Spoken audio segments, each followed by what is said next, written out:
established the right to have an abortion as what is technically called a fundamental right, Mm-hmm. even though it wasn't mentioned in the Constitution. Mm-hmm. It's in there independent. Mm-hmm.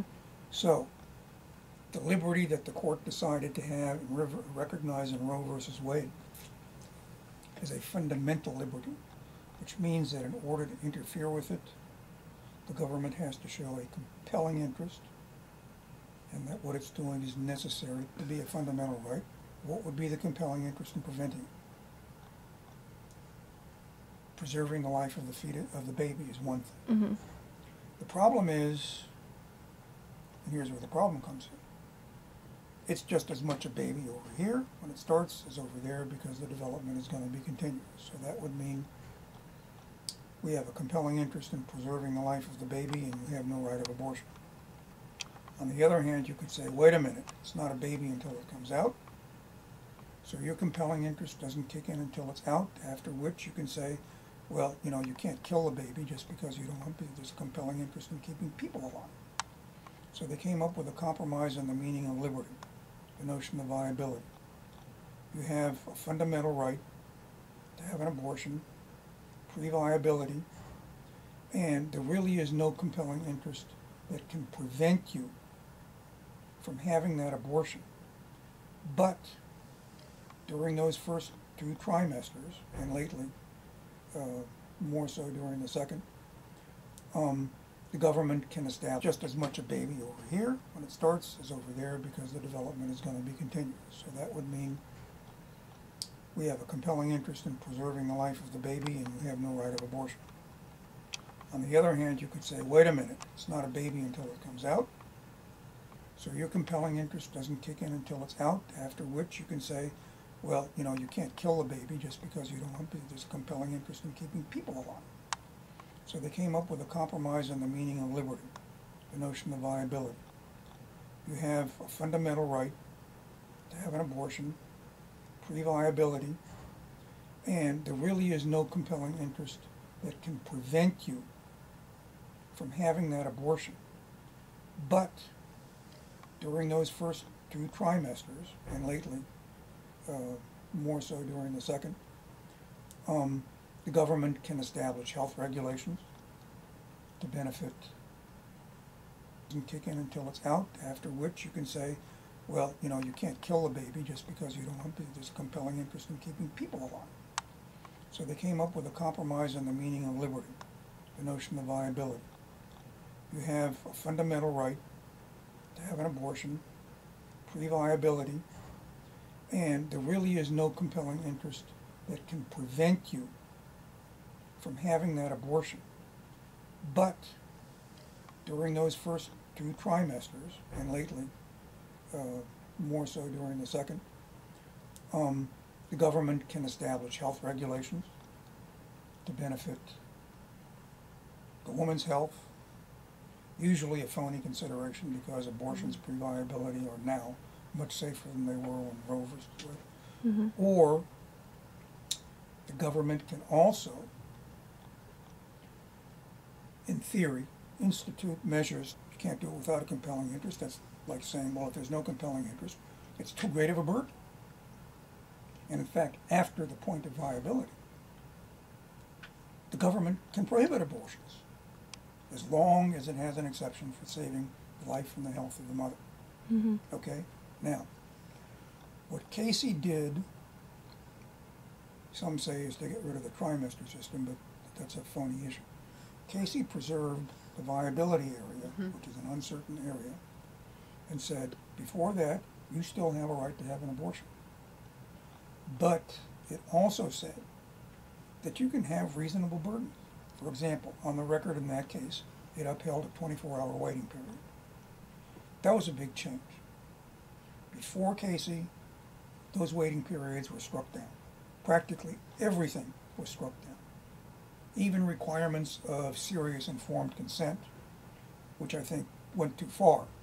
I mean, you have to make sure that the women know what's going on. You know, a lot of people who complain about excessive rules about informed consent, making sure the woman, you know, what they have in mind would come up with would be to say, look, we have an interest in promoting life. And for example, although some people say otherwise, the state has a clear right to say, we believe in promoting, and we especially believe that if there is not going to be an abortion, things should be set up so that the kids are as healthy as possible. There's nothing wrong with the government requiring inscriptions on beer bottles saying this is dangerous to your health. Now, you know, because of prior experience, because we know when we go like this, the car is going to go this, okay? Now, the court upheld, I mean, it was a miserable opinion, but I'm not so sure the result was wrong, but I mean, it was really very turgid and poorly reasoned. But the idea was, society thinks this way of having an abortion is so disgusting that it brutalizes us and brutalizes the value of the fetus, even if it's going to be killed. The fact that you can kill the fetus doesn't mean that you can torture it to death, okay? Never mind that they probably can't feel anything at that stage.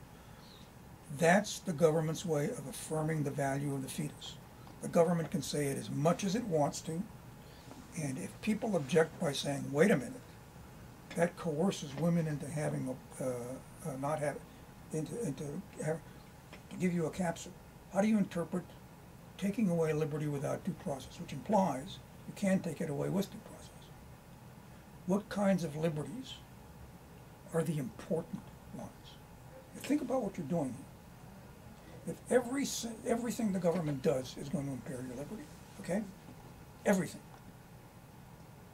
You want to go out and drive on the wrong side of the street? You can't do it. You want to go out and take a bath in public? You can't do it. A choice test and say, which are the most alike here? This little clump of cells, this piece of dust, this rock, little pebble, and the puppy? Well, you know, I mean, it's pretty clear. The puppy and the little clump of cells are more alike, even though the clump of cells isn't anywhere near being anything, okay? And he lists other cases. Kerry versus Ohio. Stop and frisk. That's about Kerry. He says, the right of privacy, whether it be founded in the 14th Amendment's concept of personal liberty as we feel it is, or in the district court's as the district court determined, the 9th Amendment, is broad enough to encompass a woman's decision whether or not to terminate her pregnancy. You get the segue? Viability is the place beyond which you no longer have an automatic right of abortion. That's the place where it is said the government's interests outweigh the mother. Okay. That makes sense. That's it. Okay. That means before viability, you can have the abortion for whatever reason you want to. But the state has more room under Casey than under Roe to establish, even under Roe, they could say, all right, it has to be done by a physician. Say for that. Or maybe it can't be done, you don't have to, requiring it to be done in a completely equipped hospital, no, but you can require it to be done in a properly equipped office. Okay. You can require records to be kept about how many abortions a doctor gives and the kinds of abortions, and maybe some health information. You know, like what proportion of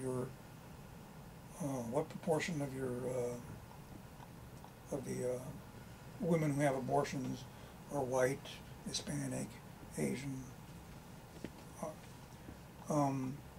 It may also be required to make sure that the woman understands that she is having an abortion, what the procedure involves, that she'll be given an anesthetic, that if it's a general anesthetic, there's a 1 in 10,000 chance that she'll die or get brain damaged.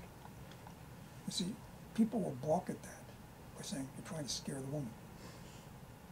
But that's standard. It's wrong to put special burdens on abortion, maybe, but it's also wrong to suspend it from ordinary medical requirements. You know, people who complain across the board about saying